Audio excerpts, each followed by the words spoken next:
All right, let's follow the incredible journey of just one single raindrop. You know that feeling? A cozy day, just watching raindrops race down the window? Well, that simple question kicks off a pretty epic, planet-wide journey. See, rain isn't just for playing. It's actually on a super important mission.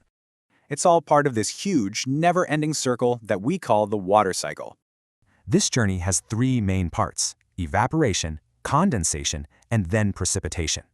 So first up, the sun's warm rays heat up all the water in oceans and lakes. That's evaporation. It's how water turns into a vapor and starts heading up. Then, way up in the cool air, all these tiny vapor droplets start to huddle together. And this part, it's called condensation. It's basically how clouds are born. Yep, a cloud is really just a giant collection of these tiny floating water drops. As the cloud gets more crowded, the droplets start bumping into each other, getting heavier. The cloud just can't hold all that water anymore. It's got to let go. And that's our final step. The drops get too heavy and just fall back to Earth as rain. But, what falls from the sky isn't always just water. Get this, on other planets, it can rain stuff like burning acid or even diamonds. And on Earth, there's phantom rain. It actually evaporates before it hits the ground.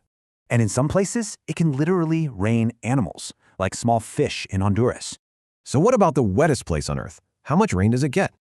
That's the yearly average in Mawson Ram, India. An absolutely incredible amount of water. Okay, so why is this whole endless cycle of rain actually so important? Well, it waters our crops, it fills our rivers, and gives life to everything. Cultures all over the world celebrate it, from monsoon festivals to traditional rain dances. And our understanding of this process has literally been billions of years in the making.